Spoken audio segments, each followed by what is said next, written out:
Johnny Mac on the Boardwalk Honda Hotline, set to join us here to talk a little bit more about the NFL. And there's a lot of stuff happening in the league, and of course, always with the Eagles as they get ready for practice, or OTAs, mini camps this week. A lot of guys out. You know, I don't know if we were talking about this last week, one of the days, but imagine if the Eagles didn't win the Super Bowl.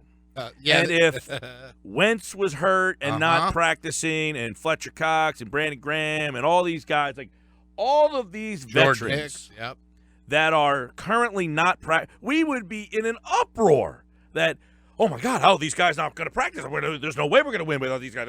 It's amazing, John, how winning the Super Bowl has kind of calmed us down a little bit to all of these key veteran players that you write about at 97.3 ESPN.com who will not be a part of. I mean, I remember a couple of years ago when Kerry Williams went to get sconces.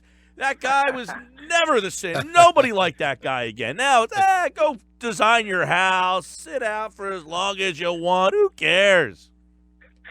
Yeah, and remember a couple of years ago, before he got the big contract, Fletcher Cox stayed away. People were upset by that. Even last year, people questioned Donnie Jones for not being here, Darren Sproles for not being here, as they'd rather spend time with their family. And I'm very consistent. I say every year, it's not that important for veteran players. But you're right, the Super Bowl victory kind of at least tempers the emotions for a little bit. And people don't seem to be as concerned as they normally would be. Normally they would be very concerned, but they shouldn't be. And I can guarantee Doug will say it tomorrow. If we had a game to play, we'd be very concerned, but they don't have a game to play for a long time. Right. Now, who are some of the guys, who are the key veteran players that you write about that will not be there, that typically if they weren't there, we'd be flipping out about? Well, it starts with all the guys rehabbing from the injuries last year, and that list is obviously headlined by Carson Wentz, but you also have Jason Peters and Darren Sproles and Chris Maragos and Jordan Hicks. They're still in the rehab process. They're not going to be able to work in the spring. Then you have all the guys who underwent surgery in the off season, most notably Tim Jernigan, who's going to be out for a long time, 4 to 6 months. So that is a concern. But you also have Alshon Jeffrey.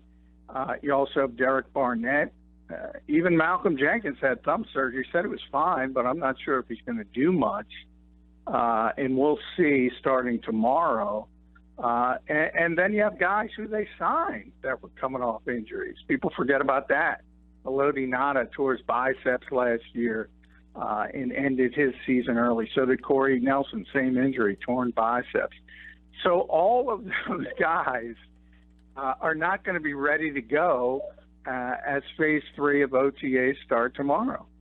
John McMullen with us. The OTAs begin. So these are the guys that aren't ready to go. How about some of the guys that are going to be there and are actually finally healthy? A name that jumps out to me is a healthy Sidney Jones. Yeah, that's big, obviously, because there's some moving parts at that cornerback position from losing Patrick Robinson. So it's going to be interesting. Obviously, you don't have to take it too seriously this early in the process, but the Eagles have to find. The Eagles have to find, and we need to find John. We lost him. There, and then he wasn't. You're back. And then you're not. You got me? Oh, yep. We got you. You said they need to find, and then we needed to find you. They need to find a slot corner. And if you remember last year, I mean, Patrick Robinson was not the slot corner until late in August. Right. So it's not exactly a necessity to find one in May, but you want to see what you have, and I think Plan A is going to be Jalen Mills and Ronald Darby start on the outside, and then Mills kicks in when they go into the nickel, and Sidney Jones comes in. So I think that's the preferred plan. I think that's the plan in pencil. But they're going to roll guys into that position and try to figure out who the best option is. But Sidney Jones, from a talent perspective, is the most talented cornerback on this team. And the Eagles hope he will be recovered and ready to hit the ground running and be a starting player on this defense. John, how much of a look do you think they give Avonte Maddox at that slot corner? And how hard is it, do you think, maybe for him to make the transition into that position? Well, I think it's going to be difficult. I think it's a difficult position to play for any rookie. I really do. It's one of those sort of, more than others, you need savvy, and it's really sort of only comes with experience. And veterans kind of know how to handle option routes. And you know, if you think about some of the great route runners in this league and their ability to be on the same page with corners, that's something that rookies generally don't handle well. So while he might project as a slot corner down the road, he played outside at Pitt. He doesn't have a lot of experience doing it, and I think he's going to have some troubles learning that position. Where do you think Rasul Douglas goes in year number 2? Well, I think he's going to be a backup on the outside, similar to what he was last season.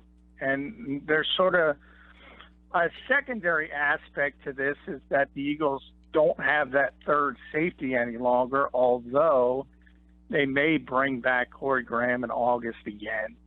I think they're going to roll bodies there, too. And it starts with Trey Sullivan, who was on the practice squad last year, Jeremy Reeves, who's an undrafted free agent they like. I think there's at least a chance, certainly in the spring, that the Eagles take some looks at Rasul Douglas back there as well because of his size, and maybe they try to make him into that versatile piece. You know, that's interesting because, they're so crowded at that position, yet, as you said, they don't really have a guy that specializes in that slot, but they have so much talent, that we had discussed a while back, John, about Ronald Darby potentially being a trade candidate. I guess those have been shelved. In fact, Pro Football Focus ranked him as one of the top 25 players under the age of 25 in the entire league, so it shows that he's got some national appeal there. But what about Sidney Jones, and where is he for these OTAs? Is he out there running around? And obviously he was cleared and played in games last year, but are they easing him in, or is that one of the stories that you guys are going to be watching tomorrow? Well, we're going to be watching. I think he's going to be a full go. I see no reason to think why he shouldn't be. He's a very young player. That's, he's the exact type of player OTAs are for. And that's not only him alone, but also a lot of the second-year players, Pumphrey, Mac Hollins even, Shelton Gibson, Elijah Qualls, guys like that. But specifically for Sidney, obviously because he didn't play much at all because of the torn Achilles, only came back for that Week 17 game, I think it's even a little bit more important to get him involved and get him out there. And I expect he will be. And he'll be one of the top guys you should be looking at in this type of environment. Now, how much all these guys are out? You mentioned Derek Barnett, sports hernia, Alshon Jeffrey, shoulder, Jason Peters, Darren Sproles, Jordan Hicks, although Jordan Hicks is an interesting guy because I'm wondering how far along he is in his return because he's seemingly hurt all the time. But how much of these mini camps can help a guy get on the radar? It can help really big for young players, as I mentioned, and especially if you think about some of those injuries. You think about the interior of the defensive line and the fact that Jernigan's not going to be there. Nada's not going to be able to do much work. So it's an opportunity for guys like Destiny Vallejo and Elijah Qualls, to get reps with the first team. Alshon's not going to be there. So that means Mac Hollins gets to try to catch the eye of that coaching staff. And Mike Rowe, who's his old position coach, is now the offensive coordinator. And obviously Doug Peterson.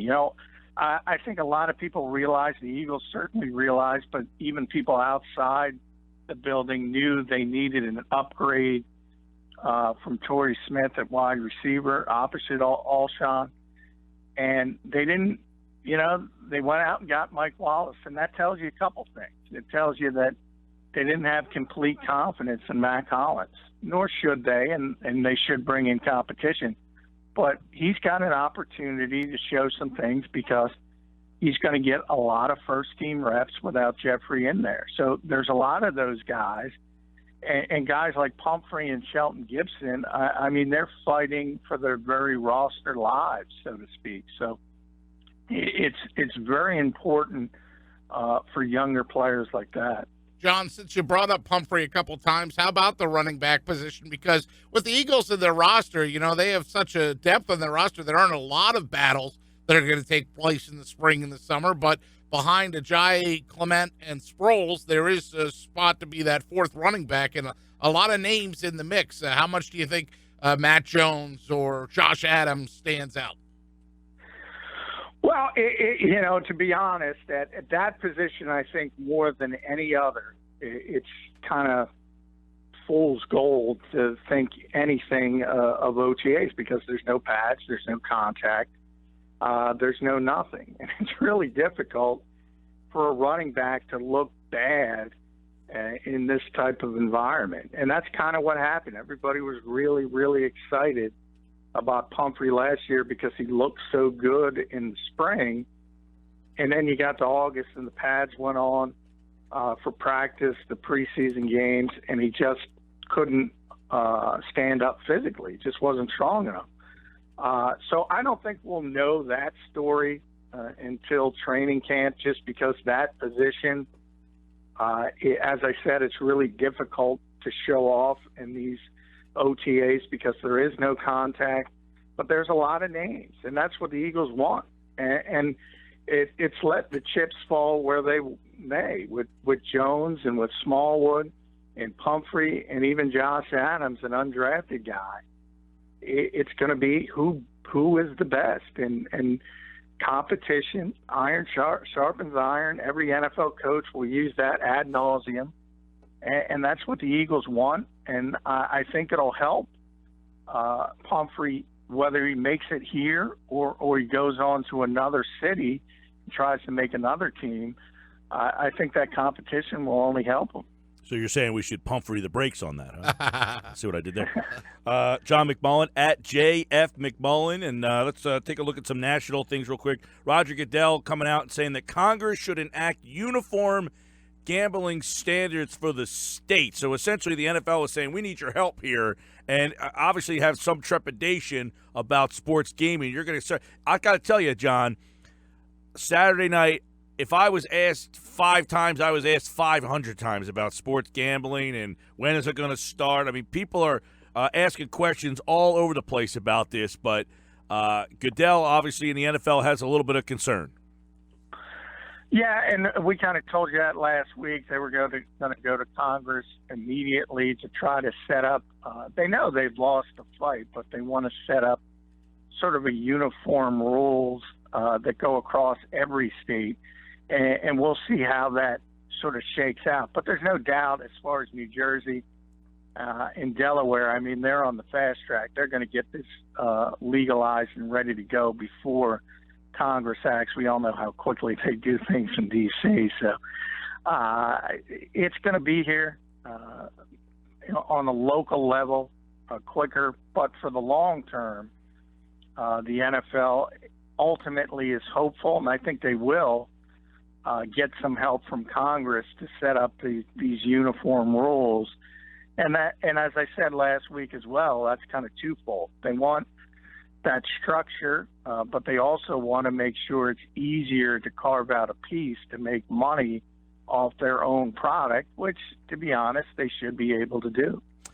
John McMullen, 97.3 ESPN.com. And a quick Eagles personnel move. Looks like they made a little bit of a shift in the front office.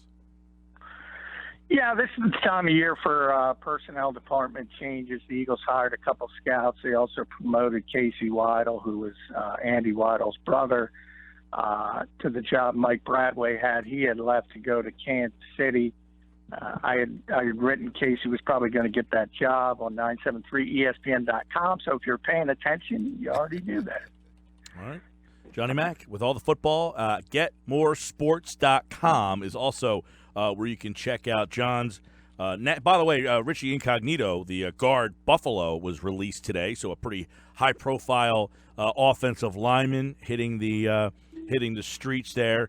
And as you can read John's national coverage at GetMoreSports.com on the NFL and all his Eagles coverage at 97.3 ESPN.com. And before, real quick, you tweeted out the Nielsen ratings about the NFL. We talked about the ratings. They might have slipped for the league, but they're not slipping worldwide. I mean, they're still the number one viewing option for many Americans on their television set. Yeah, you see the numbers, and it really has to be something big like the royal wedding, the opening ceremonies of the Olympics. Otherwise, the top 20 is just dotted with NFL programming, and that's why, obviously, the rights fees keep going up. And as long as that happens, the NFL is very, very happy, even if there is a 8% decline. It doesn't really affect the bottom line. Watching a lot of that royal wedding over the weekend, were you, John? I did not. My wife enjoyed it, but my favorite royal wedding, and I tweeted it out, is the South Park royal wedding. It's the only one I figured you would be going Randy Macho Man, Miss Elizabeth. Oh, yeah, that's a good one, too. All right, I'll throw two in there.